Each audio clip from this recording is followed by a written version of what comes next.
Hello everyone, स्वागत है आप सभी स्टूडेंट्स का अपने यूट्यूब चैनल पर। प्यारे बच्चों, आज की इस वीडियो में मैं आपको कॉमन एनुअल एग्ज़ाम का सॉल्यूशन करवाने वाला हूं, जो आपका 13 अप्रैल को हुआ है। तो चलिए बच्चों स्टार्ट करते हैं। बच्चों वीडियो को स्टार्ट से लेकर एंड तक जरूर देखना, आपके लिए वीडियो काफ़ी इंपॉर्टेंट रहने वाली है। तो देखिए पहला जो क्वेश्चन है बच्चों, पहले में क्या पूछा गया है, find the number of proton and neutron in the nucleus of A atom element x represented this. ठीक है, तो यहाँ पे देखिए इस एलिमेंट का नाम एक्स लिख रखा है यहाँ पे, तो इसमें इसका जो एटॉमिक नंबर दे रखा है वो 82 दे रखा है। तो 82 जो होता है बच्चों वो किसका होता है, पहले तो आपको पता होना चाहिए, पीबी यानी लेड का होता है। ठीक है, किसका होता है, लेड का। तो इस एलिमेंट के अंदर आपको बताना है कि प्रोटॉन की संख्या और न्यूट्रॉन की संख्या बतानी है। तो एटॉमिक नंबर से ही हम ये जानकारी निकाल लेते हैं कि जो एटॉमिक नंबर होता है उसी से क्या होता है, उतने ही क्या होते हैं, इलेक्ट्रॉन होते हैं और उतने ही प्रोटॉन होते हैं। तो प्रोटॉन की संख्या कितनी हो जाएगी बच्चों इसमें, 82। और ये जो एटॉमिक मास होता है 207 में से अगर हम 82 माइनस कर देंगे तो इससे क्या निकल जाती है बच्चों, हमारी न्यूट्रॉन की संख्या निकल जाएगी। तो कितना आ जाएगा, 125 क्या आ जाएगी, न्यूट्रॉन हो जाएंगे। प्रोटॉन 82 और 125 क्या होंगे इसमें, न्यूट्रॉन। नेक्स्ट क्वेश्चन में देखिए क्या पूछा गया है, electron have negative charge and proton have positive charge on it, an atom has both of them but why there is no charge on it. तो देखिए आपको बताया कि किसी एलिमेंट में नंबर ऑफ प्रोटॉन और नंबर ऑफ इलेक्ट्रॉन क्या होते हैं, इक्वल होते हैं। तो इस कारण से ये क्या कर देते हैं, एक दूसरे को न्यूट्रलाइज कर देते हैं, और न्यूट्रल होने के कारण से किसी भी एलिमेंट के ऊपर कोई चार्ज नहीं होता। ठीक है, लेकिन ये दोनों होते हैं आपस में एक दूसरे को न्यूट्रल कर देते हैं और इस कारण से चार्ज जीरो होता है। ठीक है, तो ये आपको इसमें एक्सप्लेनेशन देनी थी। उसके बाद में इसका जो अदर पार्ट है, इसका ऑप्शनल पार्ट है, arrange atom of sodium hydrogen helium and aluminium in order of decreasing atomic mass. तो डिक्रीजिंग एटॉमिक मास के आधार पे लिखना है। तो सबसे ज़्यादा देखो किसका होता है, एल्यूमिनियम का। तो ठीक है, तो एल्यूमिनियम का। ठीक है, और उसके बाद में किसका होता है ज़्यादा, सोडियम का। ठीक है, घटते क्रम में लिखना हमें, और उसके बाद में हीलियम का, और उसके बाद में हाइड्रोजन का। ठीक है, 27, इसका 23 और इसका 4, इसका 1। ठीक है, तो ये ऑर्डर आपको लिखना था। उसके बाद में पूछ रखा है कि इंक्रीजिंग एटॉमिक नंबर, परमाणु संख्या के बढ़ते हुए क्रम में लिखना है आपको। तो बढ़ते क्रम सबसे पहले हाइड्रोजन, उससे ज़्यादा किसका है, हीलियम का, उससे ज़्यादा किसका है, सोडियम का, और उससे ज़्यादा किसका है, एल्यूमिनियम का। ठीक है, एल्यूमिनियम। तो ये आपको ऑर्डर इस प्रकार से लिखना है। ठीक है, एल्यूमिनियम का कितना होता है, 13, सोडियम का 11 होता है, हीलियम का 4 और हाइड्रोजन का 1 होता है। उसके बाद में नेक्स्ट क्वेश्चन में देखिए, क्वेश्चन नंबर 3 में क्या पूछा गया है, इसमें विच of the flowing form pair of isotope. Isotope क्या होते हैं बच्चों, जिनका एटॉमिक नंबर सेम हो और एटॉमिक मास जो होता है, परमाणु द्रव्यमान क्या होता है, अलग अलग होता है, परमाणु संख्या सेम होती है। तो इसमें एक ये पेयर बन जाएगा और एक ये पेयर बन जाएगा। ये दोनों पेयर क्या है, आइसोटोप यानी समस्थानिक हैं। उसके बाद में क्वेश्चन नंबर, इसका बी पार्ट है, देखिए, do isotope have similar chemical properties. क्या समस्थानिकों के रासायनिक गुण सेम होते हैं, बिल्कुल यस।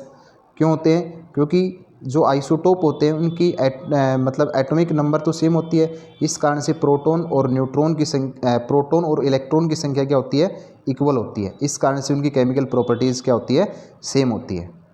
ठीक है, तो ये आपको बताना था इसमें। उसके बाद में क्वेश्चन नंबर 4 देखिए, 4 में क्या पूछा गया है, why penicillin can not be used for cure dengue. ठीक है, तो डेंगू को ठीक करने के लिए पेनिसिलिन का यूज क्यों नहीं कर सकते हम, क्योंकि जो पेनिसिलिन जो होती है वो जीवाणु से होने वाली बीमारियों को ठीक करती है, यानी बैक्टीरिया से जो बीमारियां होती है उनको क्या करती है, क्योर करती है।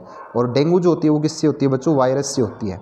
ठीक है, तो इस कारण से हम पेनिसिलिन का यूज़ डेंगू को ठीक करने के लिए उपयोग नहीं कर सकते। और जो डेंगू होती है वो किसके कारण होती है, एक मच्छर के कारण होती है, एडिस एजिप्टी उसका नाम होता है। ठीक है, और वो क्या करता है, एक वायरस को कैरी करता है, और जो मच्छर है वो एक वेक्टर है। ठीक है, उसके बाद में देखिए, how dengue fever separate in community जो डेंगू जो बीमारी होती है वो कम्युनिटी में किस प्रकार से सेपरेट होती है। तो इसके लिए कौन उत्तरदायी होते हैं, जो मॉस्किटो होते हैं वो उत्तरदायी होते हैं। मॉस्किटो के काटने से क्या होती है, डेंगू बीमारी फैलती है।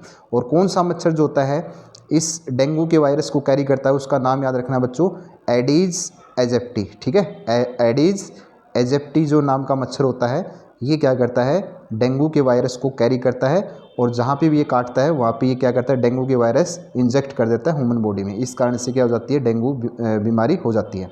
उसके बाद में क्वेश्चन नंबर 5 देखिए। क्वेश्चन नंबर 5 में क्या पूछा गया है, between acute and chronic disease which is one more harmful. तो हार्मफुल देखिए कौन सा है, देखो एक्यूट डिजीज़ तो वो होती है बच्चों जो क्या होती है ह्यूमन बॉडी पे शॉर्ट टाइम के लिए क्या करती है, अफेक्ट करती है, जबकि क्रोनिक जो डिजीज़ होती है वो लॉन्ग टाइम के लिए अफेक्ट करती है। तो क्रोनिक डिजीज़ जो होती है वो क्या होती है, ज़्यादा हानिकारक, यानी दीर्घ रोग क्या होता है, ज़्यादा हार्मफुल होता है, हानिकारक होता है। इसका कारण ये है क्योंकि ये लंबे समय तक मनुष्य के शरीर पे अपने प्रभाव छोड़ देता है। ठीक है, तो इस प्रकार से आपको बताना था। उसके बाद में how can prevent non communicable disease, कि हम नॉन कम्युनिकेबल जो डिजीज़ होते हैं उनको हम कैसे ठीक कर मतलब उनसे कैसे परहेज़ कर सकते हैं। कम्युनिकेबल का मतलब जो होता है जो संपर्क में आने से फैलती हो, और जो संपर्क में नहीं आने से फैलती हो तो उनको हम कैसे उनका मतलब उनसे सावधानी रख सकते हैं। तो उसमें देखो क्या क्या बताना पड़ेगा आपको। क्या करना है, जो तंबाकू खाते हैं अवॉइड तंबाकू, ठीक है, कोई नशा पता इस प्रकार से नहीं करना, अवॉइड जैसे हम और क्या करेंगे, फिजिकल एक्सरसाइज जो होती है वो डेली करेंगे, ठीक है, और हम बैलेंस डाइट जो होती है, संतुलित आहार जो होता है, ठीक है, वो अगर हम इस प्रकार से अपने आप में चेंज करें तो हम नॉन कम्युनिकेबल जो डिजीज़ होती है उनसे क्या कर सकते हैं, हम अपना बचाव कर सकते हैं। तो ये रूटीन अपने डेली लाइफ में हमें शामिल करनी पड़ेगी। उसके बाद में देखिए क्वेश्चन नंबर 6 में क्या पूछा गया है, एक 10 kg जो रोबोट है, 10 kg robot sent to Mars surface where value of g is 3.70 metre per second, what is the mass and weight on Mars and earth. तो आपका उसका मास भी बताना है और वेट भी बताना है। देखो मास क्या होता है बच्चों, एक इनवेरिएंट क्वांटिटी होती है, यानी क्या होती है, अपरिवर्तित रहता है मास, द्रव्यमान कभी भी बदलता नहीं है। तो मास तो दोनों का क्या रहेगा, सेम रहेगा। किसके ऊपर, मार्स यानी मंगल ग्रह पे और अर्थ पे, दोनों पे क्या रहेगा, सेम रहेगा। कौन रहेगा, मास। ठीक है, ये आपको बताना था। अब बात करते हैं वेट की। वेट क्या होता है, अलग अलग होता है। तो वेट का जो फॉर्मूला होता है बच्चों वो क्या होता है, mg के बराबर होता है। अगर हम मार्स पे निकालें तो मास कितना है इसका, 10 kg, तो 10 गुना में, और g का मान कितना बताया गया है मार्स के ऊपर 3.70, तो कितना आ जाएगा 37 न्यूटन। ठीक है, 37 न्यूटन इसका उत्तर आ जाएगा। किसके ऊपर, मार्स के ऊपर। अगर हम अर्थ के ऊपर वेट की बात करें तो 10, और अर्थ के ऊपर आपको पता है अर्थ के ऊपर जो वेट होता है वो होता है बच्चों 10, यानी m कितना है इसका 10, और g का मान जो दे रखा है वो 10 होता है। तो इस प्रकार से हम सोल्व करेंगे तो कितना आएगा, 100 न्यूटन आ जाता है। ठीक है, तो इस प्रकार से हम निकाल लेंगे, इसका कितना आ जाएगा 100 न्यूटन। ठीक है, उसके बाद में देखिए नेक्स्ट क्वेश्चन। क्वेश्चन 7 में देखिए क्या पूछा गया है। क्वेश्चन 7 में पूछा गया है, during an experiment 2 ball A and B of same size and mass are dropped from different building of same height, where A building A is located pole and B is equator of earth, which ball reach the ground fast and why। अब आपको पता है कि बच्चों जो ध्रुव होते हैं और एक विषुवत रेखा जो होती है यानी इक्वेटर जो होते हैं, पोल के ऊपर क्या होते हैं, जी का मान क्या होता है, मैक्सिमम होता है। ठीक है, क्या होता है, मैक्सिमम ज़्यादा होता है, और जो इक्वेटर होते हैं वहाँ पे जी का मान क्या होता है, मिनिमम होता है, यानी कम होता है। ठीक है, आपको ये पता होना चाहिए। और जो अर्थ के कारण, जो ग्रेविटी के कारण जो गुरुत्वाकर्षण बल होता है, यानी जो फोर्स होता है वो क्या होता है, mg के बराबर होता है। अब g कहाँ पे ज़्यादा होगा, पोल पे, तो ध्रुव पे क्या होगा। अब आपको ये बताना है इसमें कि which ball reach the ground first, तो बॉल जो ए है वो क्या पहुंचेगी, धरती पे पहले पहुंचेगी, क्योंकि जी ग्रेविटी के कारण जो फोर्स लग रहा है वो ए पे ज़्यादा लग रहा है, तो क्या है, ए वाली बॉल जो होगी वो जल्दी पहुंचेगी, बी वाली कम टाइम में पहुंचेगी, क्योंकि वो कहाँ पे है, वो इक्वेटर पे स्थित है वो बिल्डिंग, तो जी का मान वहाँ पे कम होगा, तो इस कारण से ग्रेविटी का जो फोर्स अर्थ के कारण वो कम लगेगा, इस कारण से वो बाद में ग्राउंड पे पहुंचेगी। तो ये आपको बताना था। उसके बाद में देखिए क्वेश्चन नंबर, इसका जो बी पार्ट है, will the force of gravitation between flowing pair of same या डिफरेंट। ठीक है, चलिए इससे पहले हम ये क्वेश्चन रह गया हमारा, ये वाला पहला क्वेश्चन देखिए, which of the following can have zero value, G या जी। देखो कैपिटल जी जो होता है बच्चों वो क्या होता है आपको पता है, कैपिटल जी जो होता है वो ग्रेविटेशनल कांस्टेंट होता है, और उसकी वैल्यू होती है 6.67 × 10⁻⁻⁹ -11 न्यूटन मीटर स्क्वायर और पर केजी स्क्वायर, ये होती है वैल्यू। और जी का मान आपको बता कि अर्थ के जो सेंटर में जीरो हो सकता है, ठीक है, अर्थ की जो सेंटर होता है, ठीक है, अर्थ का जो सेंटर होता है वहाँ पे जी के मान क्या होता है, जीरो होता है। तो ये हो सकता है जी, जबकि जी कैपिटल जी है वो कांस्टेंट होता है, उसकी वैल्यू फिक्स रहती है। उसके बाद में देखिए, will the force of gravitation between the flowing pairs B same या डिफरेंट, गिव रीजन। तो देखिए इनके सभी के बीच में जो ग्रेविटेशनल फोर्स होगा क्या वो सही दोनों पेयर में बराबर होगा या नहीं होगा।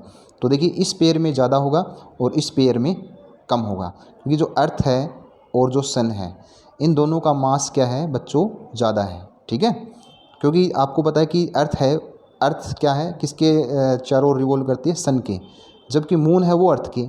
और अर्थ के चारों ओर आपको पता है कि 8 प्लैनेट्स जो होते हैं वो क्या करते हैं, रिवॉल्व करते हैं। तो उन सभी को अर्थ जो सन है वो ग्रेविटेशनल फोर्स के कारण अपनी तरफ अट्रैक्ट करता है। तो इस पेयर में ग्रेविटेशनल फोर्स क्या होगा, ज़्यादा होगा, ठीक है। तो उसके बाद में देखिए नेक्स्ट क्वेश्चन देखिए क्या पूछा गया इसमें। क्वेश्चन 8 में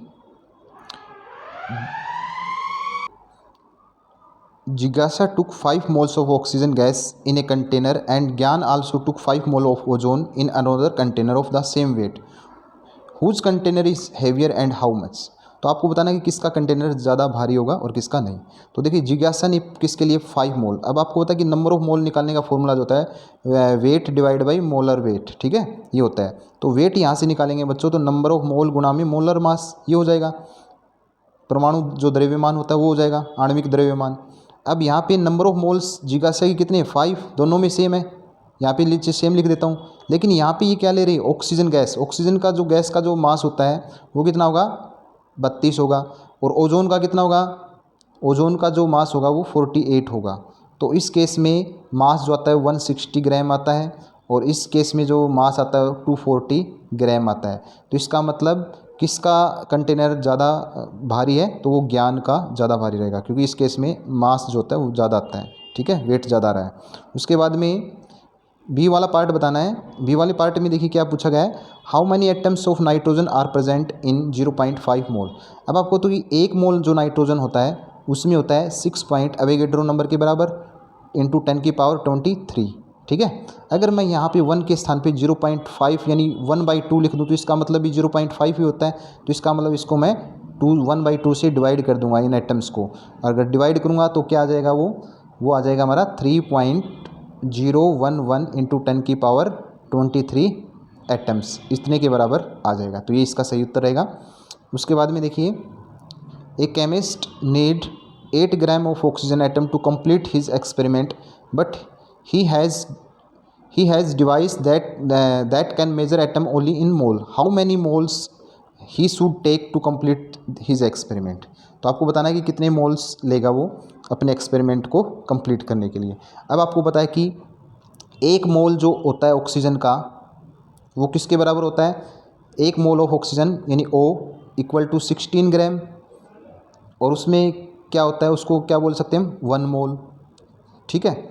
और अगर यहाँ पे ये बोल रहा है 8 ग्राम, तो यहाँ पे 16 के स्थान पे मैं 8 ग्राम करूँगा, इसकी क्वांटिटी हाफ करूँगा, तो यहाँ पे मोल की भी क्वांटिटी मुझे क्या करनी पड़ेगी, हाफ करने की पड़ेगी, यानी 0.5 मोल, ठीक है।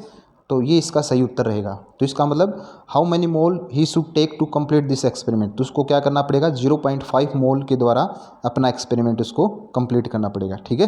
तो ये इसका उत्तर हो जाएगा। Mention the ions present in the flowing ionic compound. तो आपको आयन बताने हैं, तो इसके देखो मैग्नीशियम को हम अलग करके लिखेंगे 2+ और 2 क्लोरीन को हम इस प्रकार से लिखेंगे। तो टोटल कितने आयन हुए, देखो 2 क्लोरीन के 1 मैग्नीशियम का, तो ये आयन होंगे, ठीक है। और 3 आयन होंगे टोटल। और इसमें क्या होंगे, एल्यूमिनियम ऑक्साइड को हम अलग करेंगे तो 2L3+ और ऑक्सीजन के 3 ऑक्सीजन एटम को हम इस प्रकार आयन की फॉर्म में लिखेंगे। तो टोटल इसमें कितने होंगे, 5 आयन्स। और सोडियम नाइट्रेट को हम कैसे लिखेंगे, सोडियम नाइट्रेट को हम Na+ अलग कर देंगे और नाइट्रेट को हम इस प्रकार से अलग कर देंगे, ठीक है। तो ये इसके कितने बन जाएंगे, 2 आयन्स बन जाएंगे, ठीक है। तो ये आयन इन सोडियम नाइट्रेट में प्रेजेंट होंगे, बाकी मैंने बताए वो उनमें प्रेजेंट होंगे। उसके बाद में देखिए बच्चों, क्वेश्चन नंबर 9 में क्या पूछा गया है कि इस रिएक्शन में देखिए क्वेश्चन नंबर ये, इसमें study the given chemical reaction where reactant A and B reacted to form CDE, ठीक है। तो ये बनाता है। तो इसमें क्या पूछा गया है, in this reaction in confirmation the law of conservation of mass explain. तो इसमें आपको बताना है कि लॉ ऑफ कंजर्वेशन मास इसमें फॉलो हो रहा है या नहीं हो रहा, ठीक है। तो देखिए लॉ ऑफ कंजर्वेशन ऑफ मास क्या कहता है कि रिएक्टेंट का जो मास होता है वो प्रोडक्ट के बराबर होता है। अब रिएक्टेंट इसमें क्या है, ए और बी, ठीक है, और प्रोडक्ट क्या है, CD और E। तो इन सभी का जोड़ दोनों के बराबर आना चाहिए। तो देखिए हम जोड़ते हैं इसको, तो जोड़ने के बाद हम देखिए 5.3 प्लस 6.0, ठीक है, ये रिएक्टेंट का। तो टोटल कितना आ जाएगा, टोटल हमारा 11.3 आ जाएगा। और ये अगर हम CDE को हम जोड़ेंगे तो इसका भी कितना आ जाएगा हमारा टोटल 11.3। तो इसका मतलब ये दोनों क्या है, इक्वल है। लॉ ऑफ कंजर्वेशन ऑफ मास इसमें फॉलो हो रहा है। तो ये आपको बताना था इसमें। उसके बाद में देखिए क्या है आगे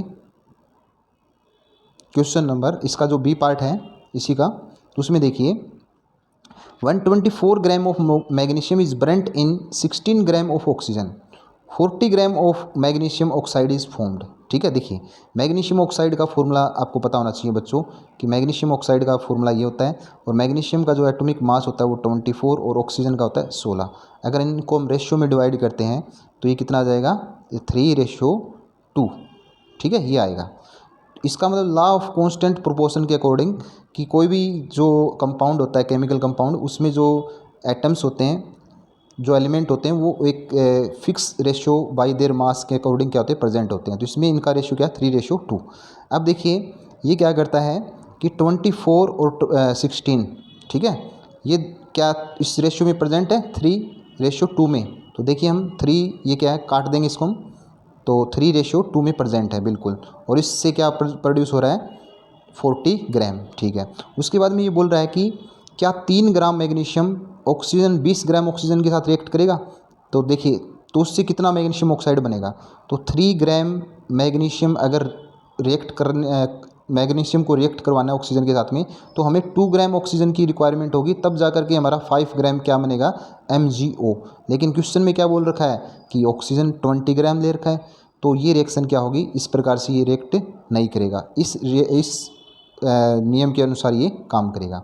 तो ये क्वेश्चन 20 ग्राम के साथ में 3 ग्राम मैग्नीशियम रिएक्ट नहीं करेगा, किसके साथ करेगा, यहाँ पे क्या आना चाहिए था, 2 ग्राम के साथ में आना, 2 ग्राम ऑक्सीजन आना चाहिए था, तभी क्या बनेगा, 5 ग्राम मैग्नीशियम ऑक्साइड।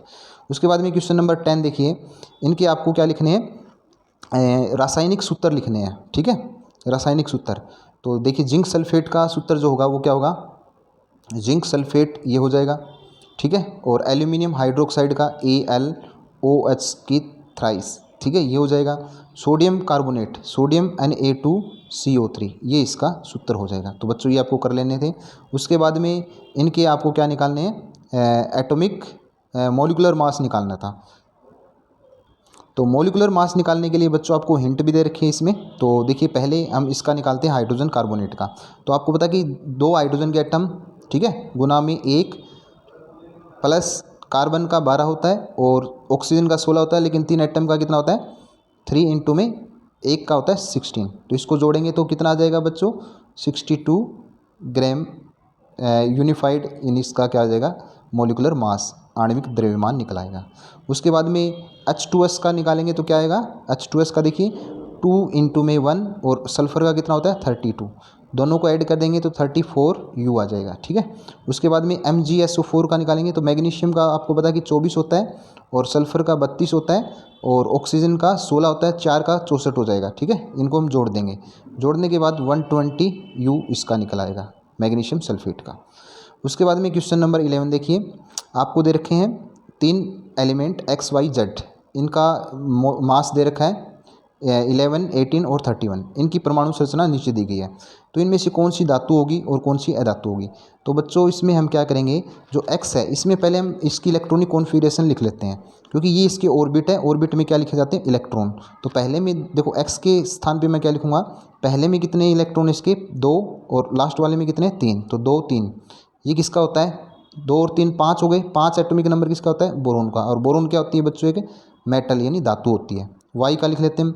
वाई का देखिए, वाई में कितना है, पहले में 2 और लास्ट वाले में कितने हैं 6, तो 2 और 6 कितने हो गए 8। 8 किसका होता है, ऑक्सीजन का, और ऑक्सीजन क्या होती है कि नॉन मेटल, ठीक है, तो ये आपको बता देनी थी।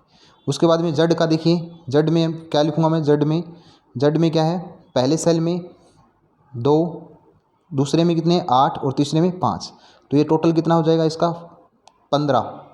15 का क्या होता है फॉस्फोरस, और फॉस्फोरस क्या होती है बच्चों, एक नॉन मेटल होती है, तो आपको ये बताना है, ठीक है। फॉस्फोरस होता है एक नॉन मेटल, तो आपको मेटल नॉन मेटल सब बताना है इसमें। उसके बाद में इन तत्वों के संयोजक इलेक्ट्रॉन लिखने हैं आपको, ठीक है, वैलेंस इलेक्ट्रॉन लिखने हैं, ठीक है। वैलेंस इलेक्ट्रॉन क्या होते हैं, जो बाहरी कोष में, बाहरी ऑर्बिट या सेल में जो इलेक्ट्रॉन प्रेजेंट होते हैं, तो वो क्या होते हैं, वैलेंस इलेक्ट्रॉन होते हैं। तो एक्स के वैलेंस इलेक्ट्रॉन कितने होंगे, बाहरी सेल में कितने इलेक्ट्रॉन प्रेजेंट है 3, तो एक्स की वैलेंस इलेक्ट्रॉन कितने होंगे 3 होंगे। वाई में देखिए कितने होंगे 6 इलेक्ट्रॉन प्रेजेंट है, तो 6 होंगे। जेड में कितने प्रेजेंट है 5, तो इसका वैलेंस इलेक्ट्रॉन 5 होंगे, ठीक है, तो ये आपको बताना था। उसके बाद में क्वेश्चन नंबर 12 में देखिए क्या करना है आपको। 12 में आपको state universal law of gravitation, तो इसमें आपको वो एक्सप्लेन करना था ग्रेविटेशनल फॉर्मूला, जो F is equal to G M capital M upon में आर स्क्वेयर, ये वाली इक्वेशन आपको एक्सप्लेन करनी थी कि according to gravitational law of force of attraction between two object having mass m and capital M is directly proportional to product of the mass of two objects and inversely proportional the square of distance between their centers, ठीक है। तो इस प्रकार से आपको explain करना था और ये मैथमेटिकली एक्सप्रेशन आपको देना था। उसके बाद में क्वेश्चन नंबर इसका जो पार्ट बी है, what is the force of gravitation between two object mass देर खा इनका 2 kg एंड 4 kg और 1 मीटर इनको अपार्ट किया जाता है। तो फोर्स आपको निकालना है, सिंपल फार्मूला लगाना है बच्चों इसमें। तो एफ इज इक्वल टू हमें पता है कि जी इज इक्वल टू एम और कैपिटल एम अपॉन में आर स्क्वेयर होता है। अब यहाँ पे देखिए, यहाँ पे जी का मान आपको रखना है, तो जी का मान जो होता है वो जी का मान देखिए पहले, जी का मान होता है 6.67 इंटू 10 की पावर -11, और यहाँ पे m और m, तो m कितना है 2 kg और कैपिटल M 4 kg, यानी दोनों की गुना करेंगे तो 8, और डिवाइड में r का मान दे रखा है 1, तो एक का स्क्वायर एक ही होगा, और इनकी हमें क्या कर देनी है, गुना कर देनी है। जैसे हम गुना करते हैं तो गुना करने के बाद में हमारा जो उत्तर आएगा बच्चों वो क्या आएगा 53.36 इंटू 10 की पावर -11 न्यूटन, ठीक है, ये इसका उत्तर आ जाएगा। तो क्वेश्चन नंबर 12 का जो हमारा आंसर आया बच्चों वो क्या आया था हमारा, वो आया था 53 इंटू 36 इंटू 10 की पावर -11 न्यूटन, ये इसका उत्तर होगा। क्वेश्चन नंबर 13 देखिए, क्वेश्चन नंबर 13 में क्या पूछा गया है, you pushed A wall with A greater force but the wall and you do not move, how much work have you done in this situation. तो देखिए आपको वर्क डन तब होता है जब आपका क्या हो, फोर्स हो और उसका क्या हो, डिस्प्लेसमेंट हो। लेकिन यहाँ पे जब हम वॉल को फोर्स लगाते हैं तो डिस्प्लेसमेंट क्या हमारा 0 है, तो उस केस में हमारा वर्क डन क्या होगा 0 होगा, ठीक है। तो ये आपको एक्सप्लेन करके बताना था इसमें। उसके बाद में calculate the amount of work done in driving a bucket of water weighing 10 kg from well of depth 20 metre. तो आपको एक कुएं से एक बाल्टी खींच रहे हैं, उसका वेट जो 10 kg है और उसकी गहराई 20 मीटर है। तो आप में इस केस में वर्क डन कितना होगा, तो जो वर्क डन जो होगा वो बच्चों mgh के बराबर होगा। m यहाँ पे m का मान जो है वो 10 kg और g का मान आपको 10 लेना है, और हाइट जो है वो कुएं की डेप्थ के बराबर होगी यानी 20। अगर इसको हम मल्टीप्लाई करें तो कितना आएगा 2000 जूल हमारा वर्क डन आ जाएगा, ठीक है। तो ये इसका उत्तर होगा। क्वेश्चन नंबर 15 में देखिए, 15 में क्या पूछा गया है,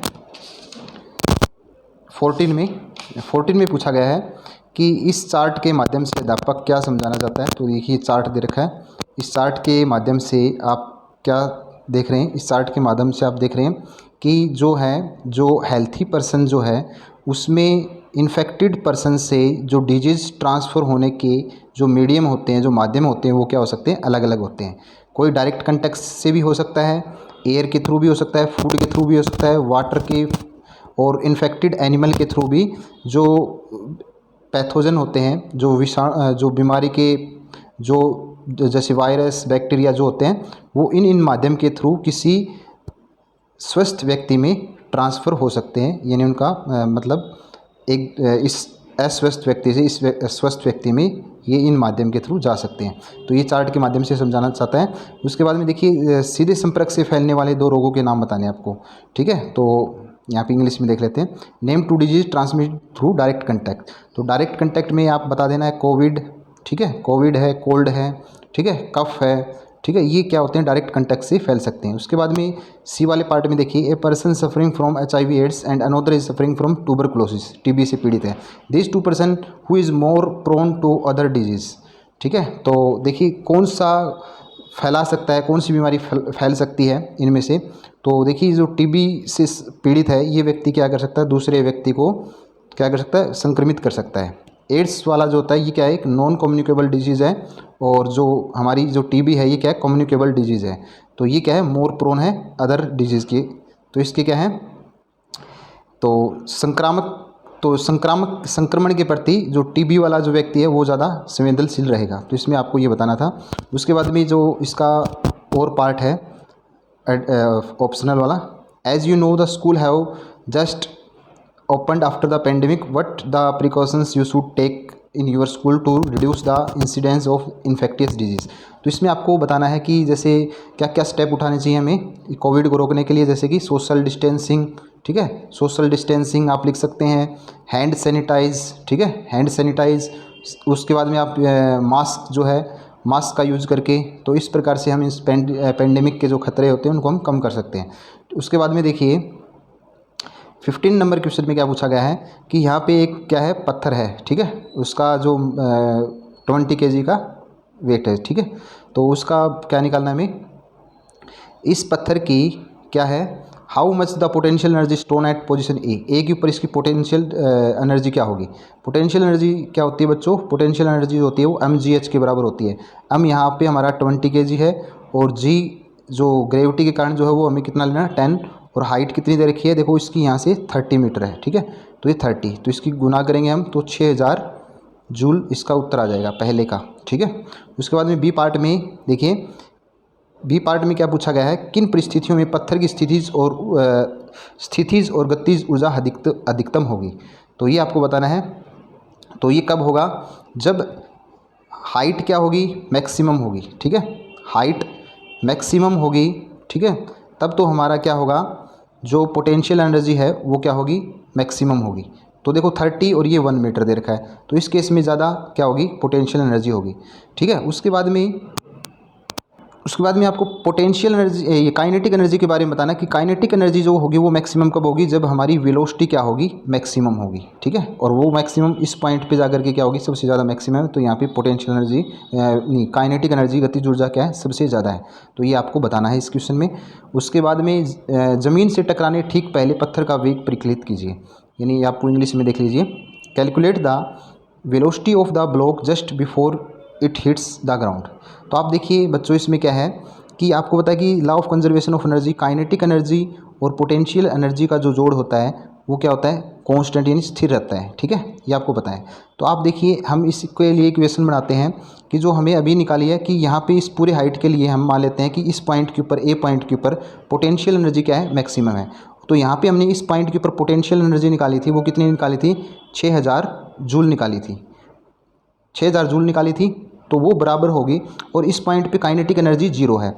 तो आपको पता है कि इस पॉइंट पे हमें निकालनी है, तो इस पॉइंट के ऊपर पोटेंशियल एनर्जी क्या है, mgh। तो m क्या है, m का मान आपको कितना यूज करना है, m का मान इसमें दे रखा है, देखिए न्यूमेरिकल में m का मान है 20 kg, ठीक है। तो यहाँ पे हमें बराबर रख देना है, 6000 बराबर है m 10, और g का मान m का मान 20 है, और g का मान 10 है, और हाइट क्या है, 1 मीटर।